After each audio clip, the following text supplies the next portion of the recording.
Yang saya hormati Ketua Pilar Wara, yang saya hormati Ketua Kerukunan Keluarga Sulawesi Tenggara, yang saya hormati Bapak Herina, yang saya hormati Bapak Kiri Angga, dan yang saya hormati dan kami muliakan semua Bapak Dr. Kiai Haji Amaluddin Lamani LCMA. Alhamdulillahirabbil alamin. Assalatu wassalamu ala asrofil anbiya'i wal mursalin sayyidina Muhammadin wa ala alihi wa ashabihi ajmain, amma ba'd. Pertama-tama marilah kita senantiasa memanjatkan puja dan puji syukur kita atas kehadirat Allah Subhanahu wa taala. Allah yang Maha Pengasih lagi Maha Penyayang, yang tak pilih kasih dan tak pilih sayang, segalanya dikasih dan disayang. Atas kasih dan sayangnya sehingga kita dapat berkumpul dan bertatap muka dalam rangkaian acara Maulid Nabi Muhammad SAW. Salawat serta salam marilah kita junjungkan kepada baginda besar kita Muhammad SAW yang telah membawa umatnya dari zaman jahiliyah menuju zaman yang penuh dengan hamparan ilmu pengetahuan yang kita rasakan di era globalisasi saat ini.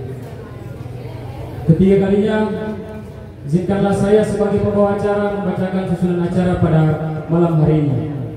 Yang pertama yaitu pembukaan, yang kedua pembacaan kalam ilahi dan sari tilawah, yang ketiga sholawatan, 4 sambutan, 5 tausiah hingga maulid, 6 kasidah, 7 doa, dan terakhir penutup. Baik, kita melangkah ke acara yang pertama yaitu pembukaan. Marilah kita buka acara kita pada malam hari ini dengan bersama-sama membaca basmalah. Bismillahirrahmanirrahim. Baik, kita melangkah ke acara selanjutnya yaitu pembacaan kalam ilahi dan sari tilawah. Kepada yang bertugas waktu dan tempat dipersilahkan.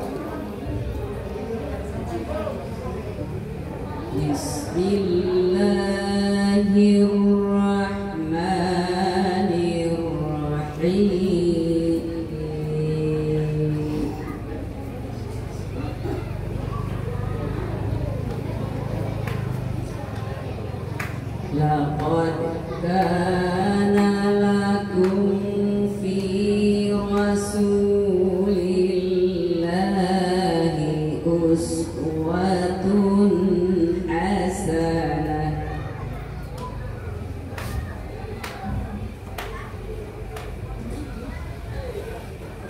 liman kana yarjullaha wal yawmal akhir wa dzakarallaha katsira.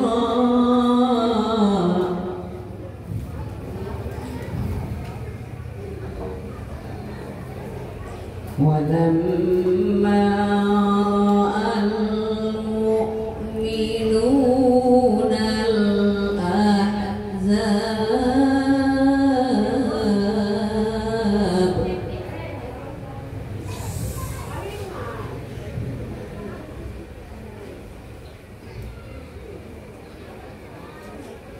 قالوا هذا ما وعدنا الله ورسوله وصدق الله ورسوله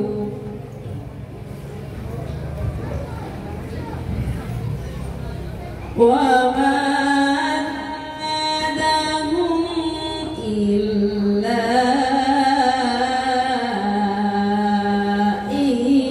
إيمانا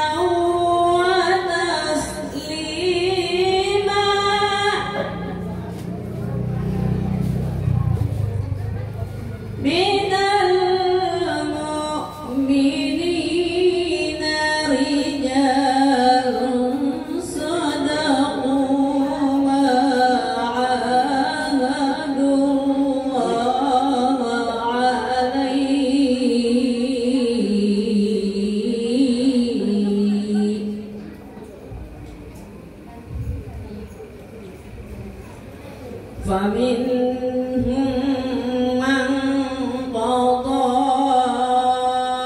نحبه ومنهم من ينتظر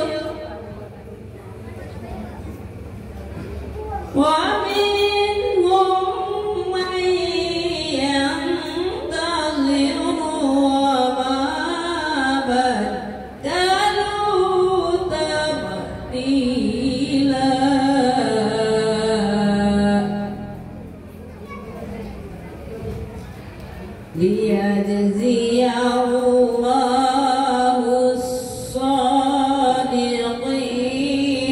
بصدقهم ويعذب المنافقين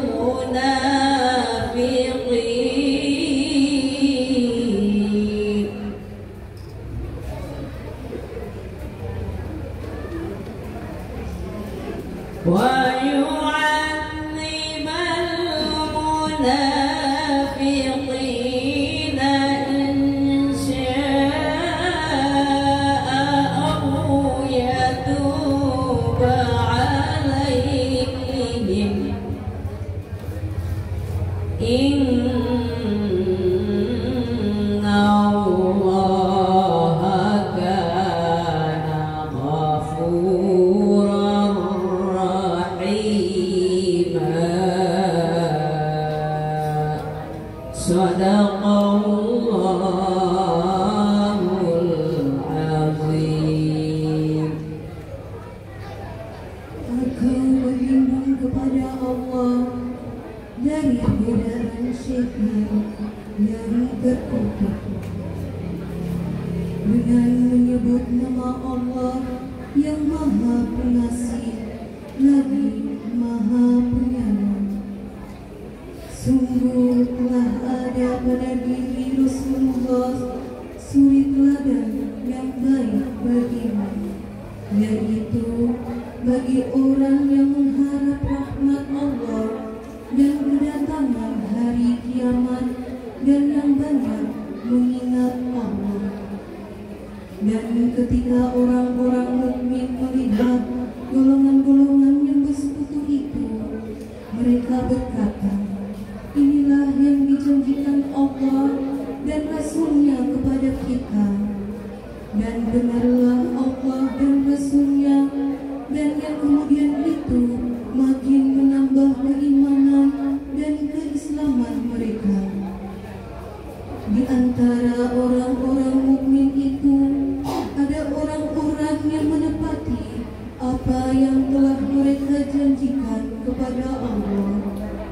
Dan di antara mereka ada yang gugur, dan di antara mereka ada pula yang menunggu, dan mereka sedikit pun tidak mengubah janjinya.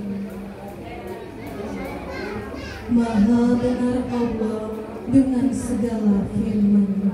Assalamualaikum warahmatullahi wabarakatuh. Amin amin ya rabbal alamin. Semoga dengan dibacakan ayat suci Al-Quran tadi, rangkaian acara kita pada malam hari ini berjalan dengan lancar. Amin. Baik, kita melangkah ke acara selanjutnya, yaitu sholawatan kepada Ibu Majelis Al-Kausar. Dipersilakan. Assalamualaikum warahmatullahi wabarakatuh.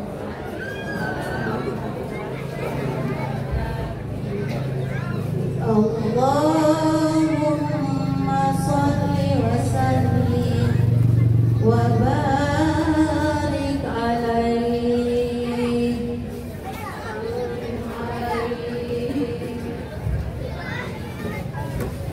A'udzu billahi minasy syaithanir rajim.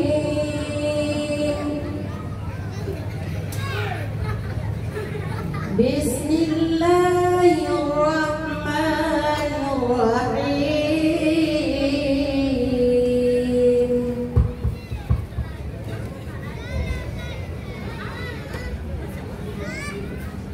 فاهتز العرش طربا واستبشر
Salam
Sambutannya selanjutnya mungkin dari Bapak Eri, kami persilahkan menyampaikan sepatah dua kata.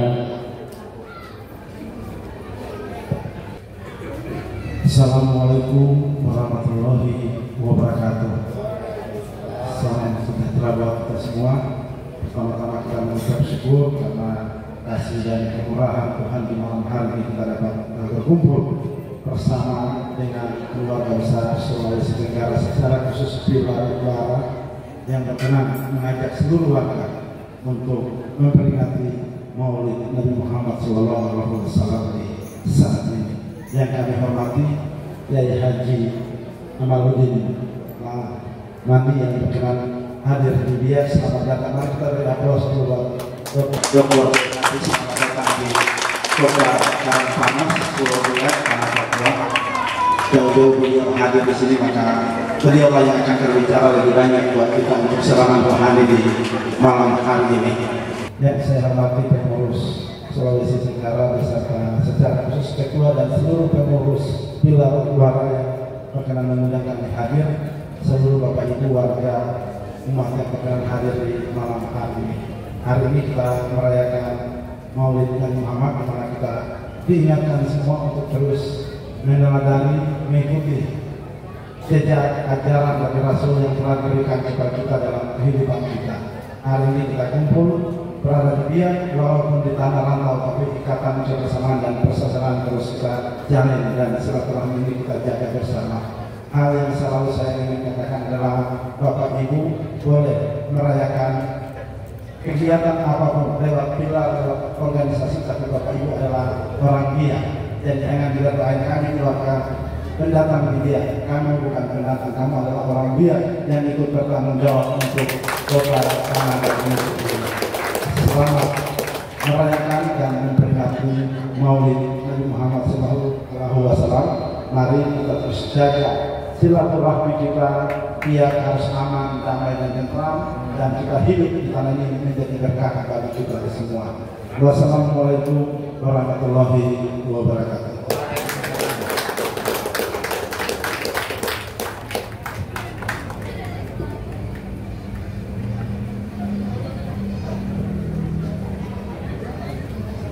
Baik, itulah sambutan dari Bapak Herinat. Terima kasih atas waktu. Maka ke acara selanjutnya yaitu tausiah hikmah Maulid Nabi Muhammad SAW 1446 Hijriah kepada Bapak Dr. Yai Haji Amaluddin Mandi SMA, dipersilakan.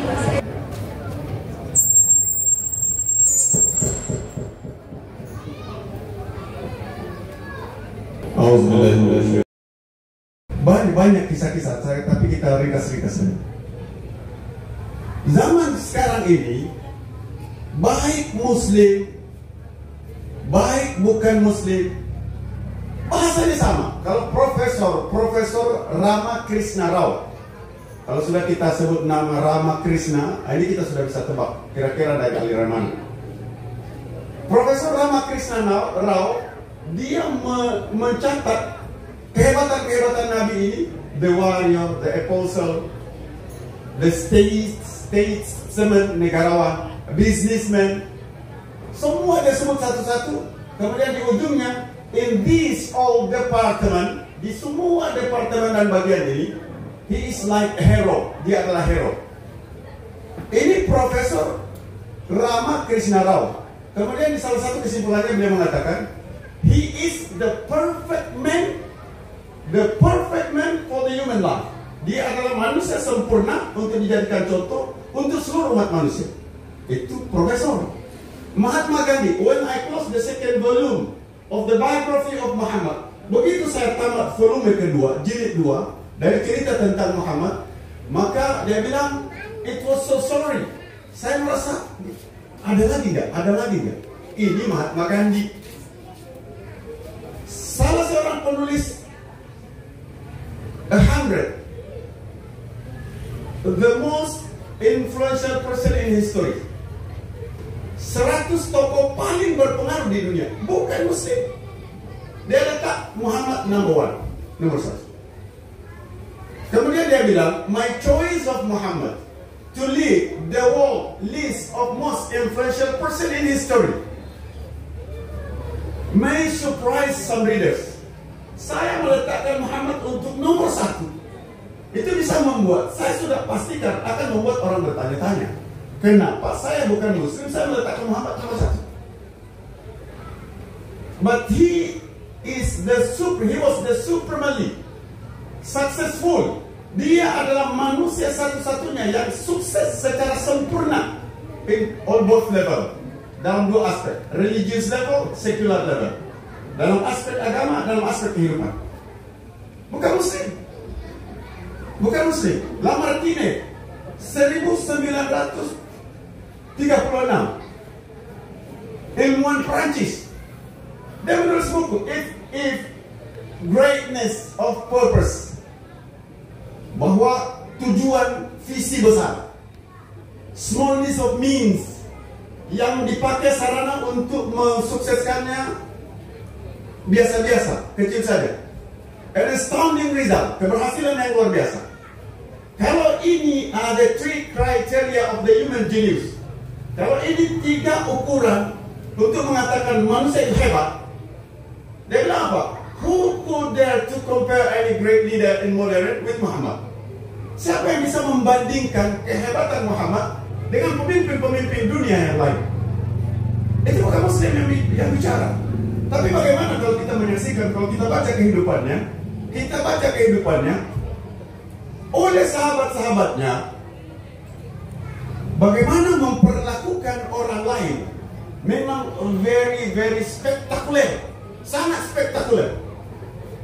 Semua orang yang pernah bersentuhan dengan Muhammad, dia tidak punya pilihan kata kecuali bahwa Muhammad orang yang paling mencintai saya. Sehingga suatu ketika ada sahabat Nabi namanya Amr ibn al-As radhiyallahu anhu. Dia bertanya khusus kepada Nabi, ya Muhammad, man ahabbun nasi 'indak? Siapa orang yang paling kamu cintai? Kenapa sampai muncul pertanyaan ini? Karena merasa bahwa saya adalah orang paling dicintai oleh Muhammad. Begitu. Maka Muhammad menyebut Aisyah, istrinya. Selain dalam lingkaran keluarga, Abu Bakar. Selain Abu Bakar, Umar. Selain Umar, dia sebut satu-satu. Maka saya berhenti bertanya, takut kalau ternyata nama saya bukan di dalam daftar yang dicintai. Padahal sumber pertanyaan, dia merasa bahwa dia adalah yang manusia yang paling dicintai oleh Rasulullah. Tapi disebutkan satu persatu. Tapi itulah kehebatan Nabi Muhammad di dalam memperlakukan sahabat-sahabat. Sehingga mencintai Nabi Muhammad bagi kita umat Islam adalah konsekuensi logis. Yang namanya konsekuensi logis itu, kalau kita haus, kita minum, hilang dahaga. Itu konsekuensi logis. Sehingga tidak mencintai Muhammad itu salah bagi orang Islam. Bahkan teman-teman, saudara-saudara kita yang lain, kalau membaca tentang perjalanan hidup Nabi Muhammad, memang harus respect. Ketika mengidam orang Muslim dengan orang Yahudi, orang Muslim dengan orang Yahudi akan suatu masalah. Datang kepada Nabi, orang Muslim tapi Muslim munafik. Muslim munafik ini adalah dia mengaku Islam, tapi dia berusaha untuk membunuh Nabi, atau berusaha untuk menyakiti Nabi. Muslim munafik. Muslim ini ingin yang menjadi hakimnya orang Yahudi. Yahudi mau yang menjadi hakim Muhammad. Nah, ini memang aneh buat kita, bukan fenomena ini. Kenapa? Dalam ahli-ahli yang menganalisa peristiwa ini, karena kalau Yahudi itu bisa disogok, kalau Muhammad tidak bisa disogok. Maka begitu datang menjelaskan, bicara jelas, maka kata Muhammad, yang benar Yahudi. Dia tidak percaya, dia kecewa. Dia masih tidak yakin. Dia datang kepada Abu Bakar. Abu Bakar ini cerita. Orang Yahudi bilang, Abu Bakar tidak usah sibuk. Muhammad sudah putuskan saya yang benar. Betul tak? Betul. Sudah selesai. Masalah yang keputusan yang lebih tinggi dari keputusan Muhammad. Datang kepada Umar bin Khattab. Ya Umar, ini mau sidang lagi. Yahudi bilang kepada Umar, ya Umar, tidak usah sibuk. Saya sudah datang kepada Muhammad, dia tidak puas. Datang kepada Abu Bakar, tidak puas. Datang lagi Umar. Begitu, dia tanya orang Islam. Begitu. Tunggu dia masih diambil pedang. Mau ditebas lehernya. Muhammad kau tidak percaya. Kalau Muhammad kau tidak percaya, siapa lagi yang bisa kamu percaya? Jangankan cerita-cerita begini. Kata Rasulullah SAW, "Lau kanat Fatimah binti Muhammad saraqat." Kalau Fatimah putri Muhammad mencuri, saya yang akan potong tangannya. Izin Pak, calon bupati. Kalau dalam Islam ini pernah diterapkan, yang mencuri itu dipotong tangannya. Kalau Fatimah binti Muhammad mencuri, saya potong tangannya. Itu Muhammad. Sesungguhnya yang menyebabkan kehancuran generasi-generasi sebelum kalian, kalau para petingginya, ini diceritakan di dalam hadis ini, kalau orang-orang hebatnya melakukan kesalahan, kalian tidak hukum. Tapi kalau masyarakat biasa melakukan kesalahan, kalian hukum. Ini penyebab kehancuran suatu bangsa. Jadi nilai-nilai ini tidak perlu kita bertanya tentang agama, bahwa nilai ini adalah common sense. Common sense, nilai bersama yang semua sepakat. Semua sepakat. Maka ada dalam istilah agama kita, itu namanya fitrah. Fitrah itu istilahnya begini. Saya selalu mencontohkan begini. Agama fitrah. Kalau ada orang haus, kalau tidak minum dia akan mati. Kita punya air aqua, tidak perlu kita bertanya apa agamamu untuk kemudian kasih minum. Karena perintah agama kita mengatakan, ketika begitu kasih minum. Tidak perlu harus agamamu apa, tidak ada. Itulah ajaran Nabi kita. Sehingga common sense, nilai-nilai universal, itu adalah nilai-nilai bersama. Cuma kalau agama ini ada nilai secara nurani, iya, kemudian ada perintah agamanya. Maka dalam salah satu hadis Nabi SAW, khairun nas anfa'uhum linnas. Manusia terbaik siapa yang paling banyak memberi manfaat untuk orang lain. Dalam hadis yang lain, sayyidul qaumi khadimuhum. Pemimpin suatu bangsa yang paling banyak memberi pelayanan terhadap mereka.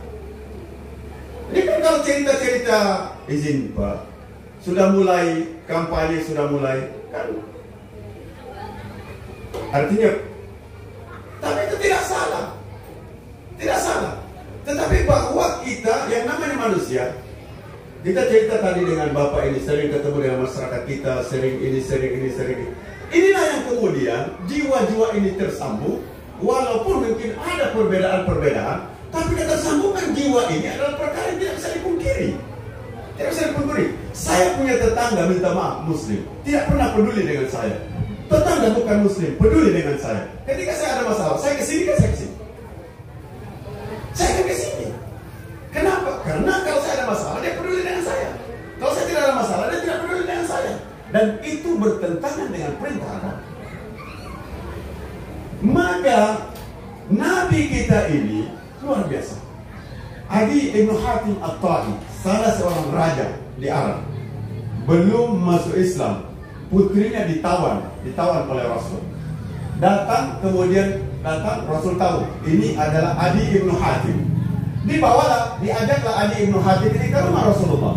Sampai di tengah jalan ada ibu-ibu, dia tarik tangan Nabi, dia lepaskan tangan Adi Ibn Hatim, dia dengarkan apa yang dikeluhkan oleh ibu-ibu ini. Setelah selesai, kemudian dia pergi tarik lagi tangan Adi Ibn Hatim. Adi Ibn Hatim adalah raja. Ibu yang ditawan ini adalah ibu biasa. Ibu biasa. Tapi dia dengar, setelah dia dengar, dia pergi lagi bawa tangannya Adi Ibn Hatim. Dia bawa tangannya Adi Ibn Hatim. Begitu dia bawa, itu kata Adi Ibn Hatim dalam hatinya, ma hadza bi akhlaqil muluk. Ini bukan perilaku raja. Kalau cuma sekedar raja, tidak mungkin dia lepaskan saya raja, dia pegang gini ibu-ibu ini. Jangankan manusia yang mengadu kepada Nabi, itu unta binatang. Masuk di kebun salah seorang penduduk Madinah, dia lihat Nabi, unta itu mencucurkan air mata. Ini hadis ini benar, peristiwa ini benar.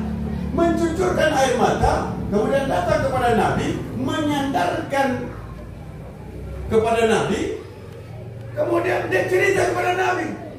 Maka dipanggil, mana tuannya ini, mana tuannya? Mana tuan? Tuannya mana? Tuannya. Dipanggil sini.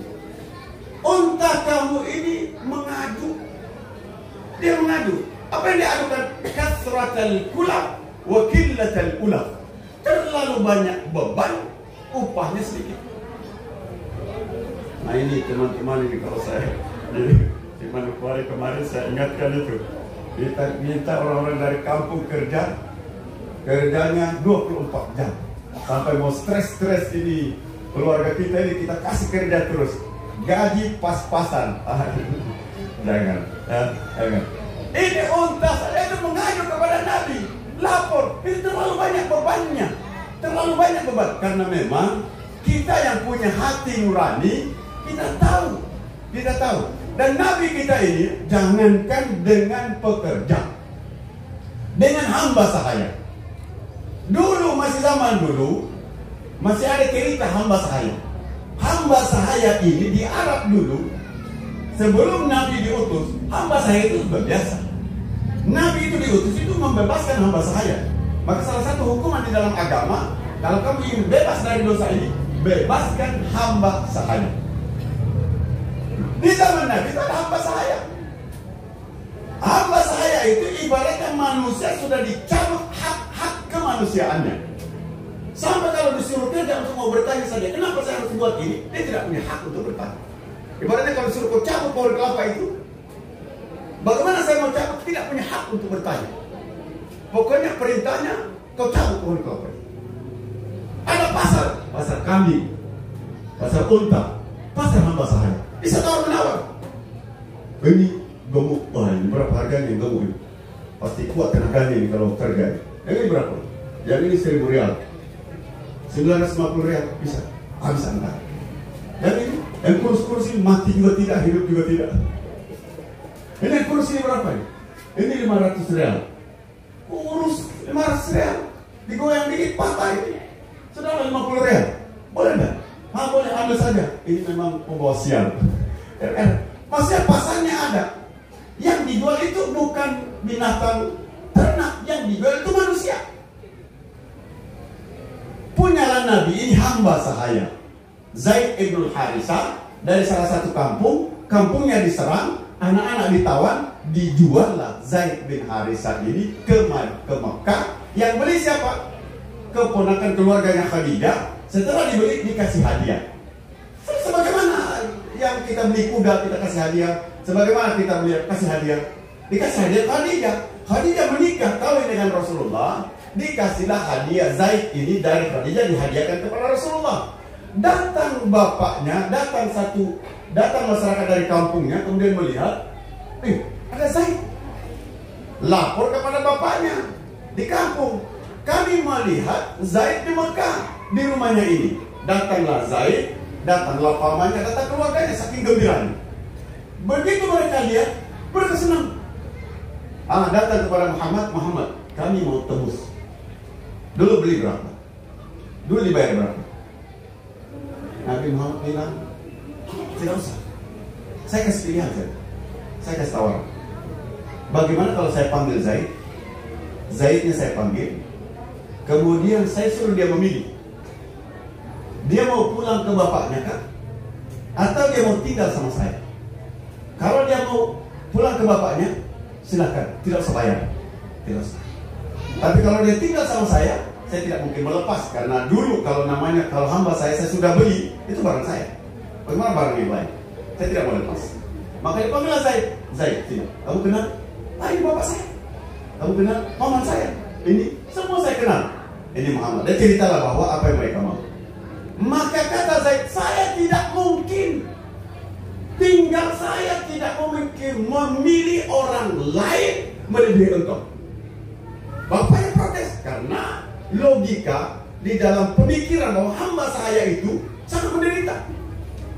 Maka kata bapaknya, atau hibbul ubudiyyah minal hurriyah, kamu lebih suka jadi hamba saya diperjualbelikan daripada orang bebas seperti biasa. Dia bilang, bagaimana tidak saya suka dengan dia?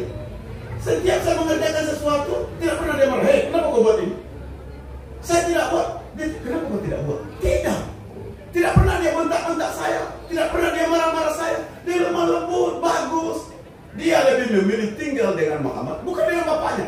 Muhammad belum diutus sebagai nabi. Maka perilaku, akhlak, morality luar biasa. Makanya kadang-kadang kalau di mana-mana itu, khususnya kadang-kadang saya beri nasihat khusus kepada suami-suami biasanya ini kadang-kadang sehingga hamid ahok bini doa izin. Saya ingatkan dengan bahasa kampung. Kadang-kadang ini suami dia hantar istrinya, dia marah-marah istrinya dia, masya Allah.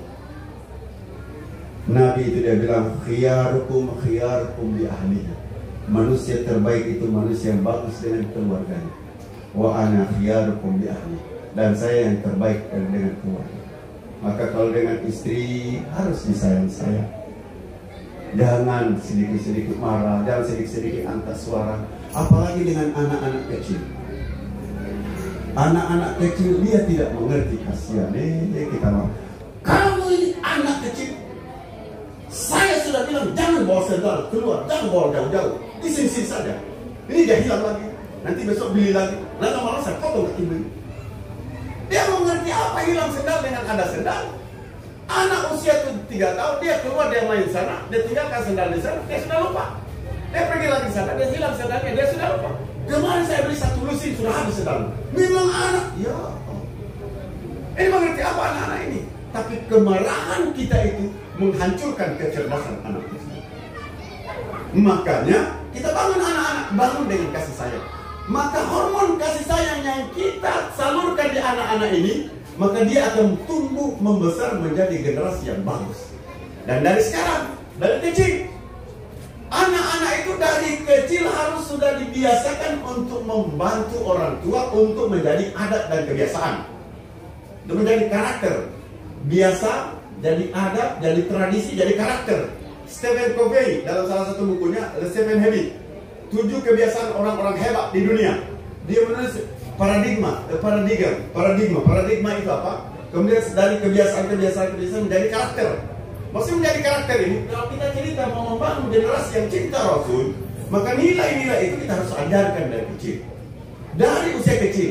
Kenapa dari usia kecil? Agar care, sifat peduli, sifat ini dia sudah tumbuh dari kecil. Kalau memang dari kecil sudah biasa, dari cuci piring dari kecil, maka dia membesar itu dia akan terbiasa dengan perilaku itu. Tapi kalau anak terus kita manja, tidak pernah dididik, tidak pernah dibiasakan, maka dia tidak tahu menghargai tamu. Dia tidak tahu cara bersikap dalam keadaan tertentu. Kenapa? Karena tidak dididik, karena tidak dibiasakan. Yang kita tahu kita cuma marah-marah. Memang kita bisa maklumi, suami pulang dari pasar dalam keadaan capek, dalam keadaan apa, pulang di rumah kopi belum siap. Bagaimana tidak marah? Dari mana? Astagfirullahaladzim. Kadang-kadang tidak tahu, pura-pura tidak tahu bahwa istri itu di rumah.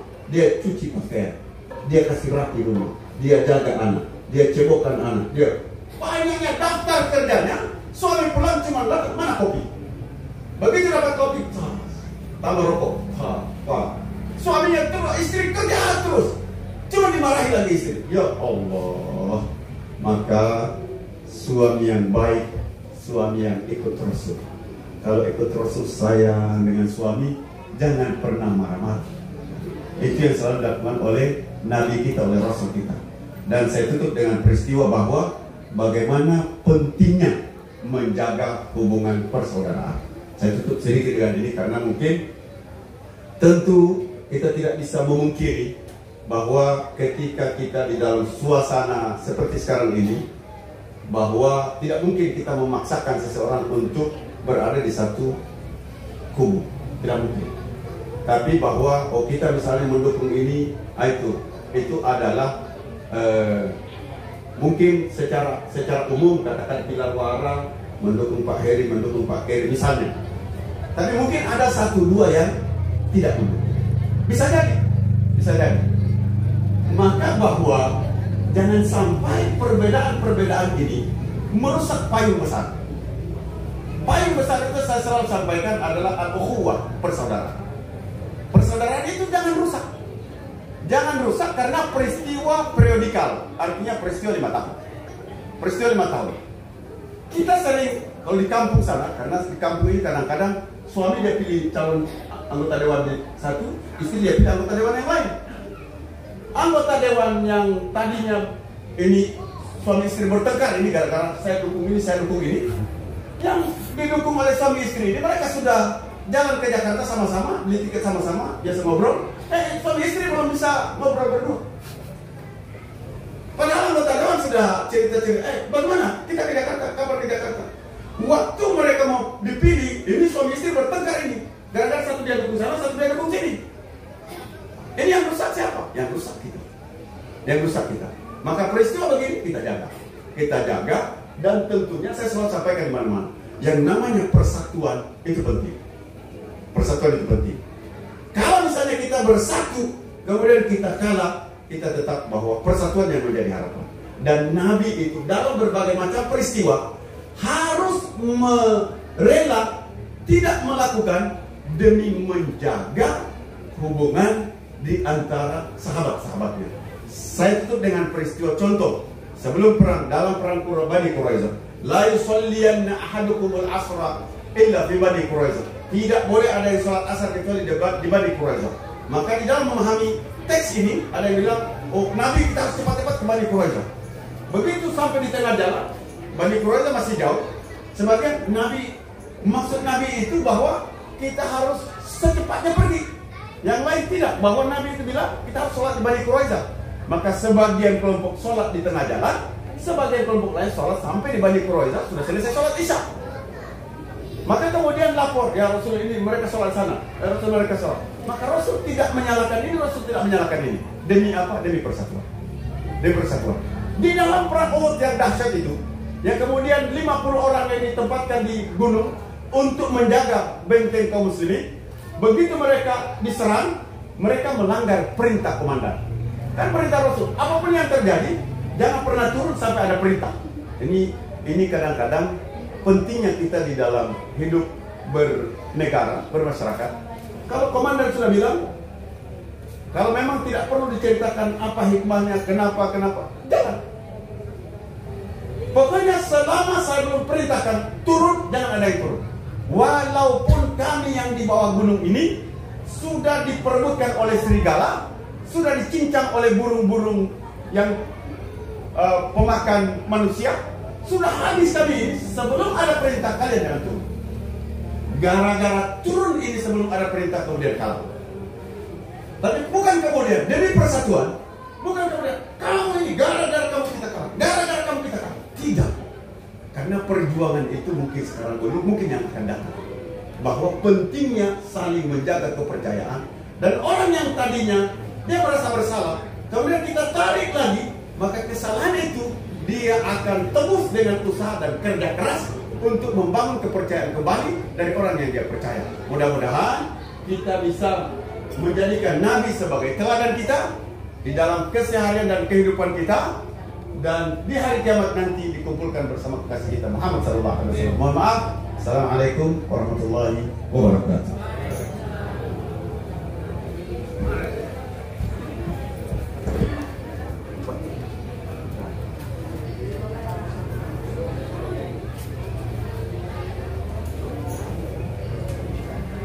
Baik, itulah tadi tausiah hikmah maulid pada malam hari ini. Semoga dengan penyampaian tausiah hikmah maulid tadi kita dapat tercurahkan. Baik, kita melangkah ke acara selanjutnya, yaitu qasidah oleh ibu-ibu majelis pengajian Al-Kausar. Waktu dan tempat dipersilahkan.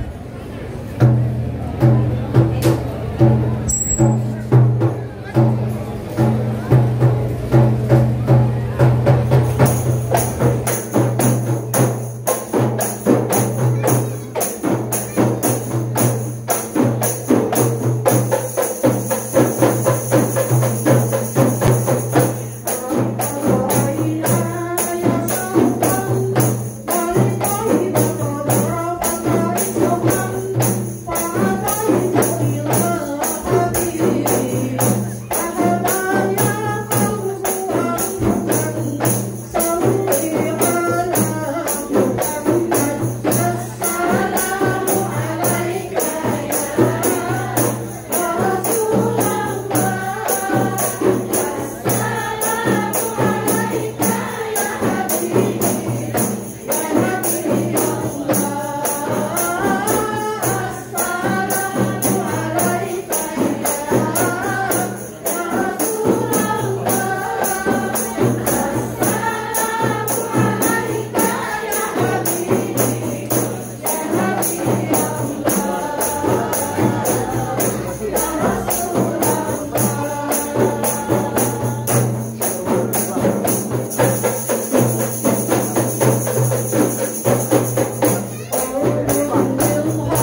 Ya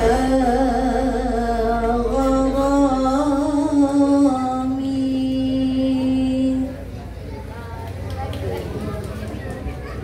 Salatu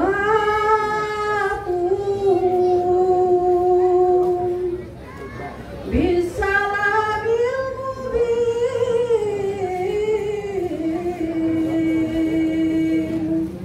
Lil khatib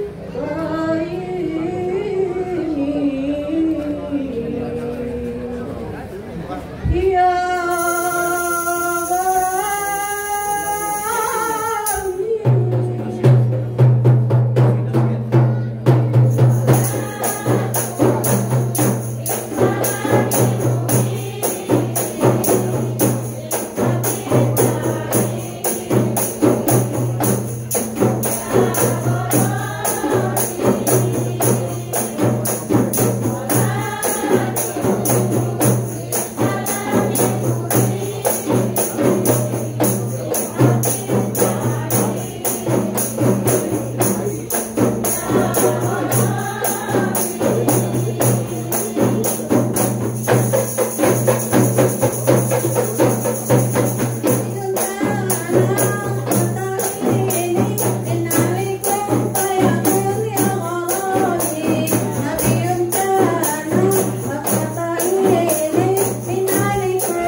Ya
Ustaz, kami persilakan untuk menutup acara ini dengan doa. Untuk dan tempat dipersilakan. Amin. أعوذ بالله من الشيطان الرجيم بسم الله الرحمن الرحيم الحمد لله رب العالمين حمدا حامدين حمدا شاكرين حمدا يوافي نعمه ويكافئ مزيدا يا ربنا لك الحمد كما ينبغي لجلال وجهك الكريم وعظيم سلطانك اللهم ألف بين قلوبنا اللهم ألف بين قلوبنا اللهم ألف بين قلوبنا اللهم اغفر لنا ذنوبنا وإسرافنا في أمرنا اللهم اغفر لنا ذنوبنا ولوالدينا وارحمهم كما ربوني صغارا اللهم احفظنا بحفظك فإنك أنت خير الحافظين اللهم يا دافع البلاء ادفع عنا البلاء والوباء والزلازل والمهن والفتن ما ظهر منها وما بطن اللهم يا خير الحافظين احفظنا جميعا اللهم بارك لنا في أرزاقنا اللهم بارك لنا في ساعنا اللهم بارك لنا في تجارتنا اللهم بارك لنا في أعمالنا اللهم بارك لنا في أهلنا اللهم بارك لنا في أولادنا اللهم بارك لنا في كل نعمة أنعمت علينا يا رحمن يا أرحم الراحمين ربنا ظلمنا أنفسنا وإن لم تغفر لنا وترحمنا لنكونن من الخاسرين ربنا آتنا في الدنيا حسنة وفي الآخرة حسنة وقنا عذاب النار وأدخلنا الجنة مع الأبرار وصلى الله على سيدنا ونبينا محمد والحمد لله رب العالمين. Acara yang terakhir itu penutup. Bila ada kata-kata yang salah mohon dimaafkan. Billahi taufiq wal hidayah. Wassalamualaikum warahmatullahi wabarakatuh. Pada Bapak Ibu hadirin tamu undangan dipersilakan untuk mencicipi hidangan yang sudah disediakan.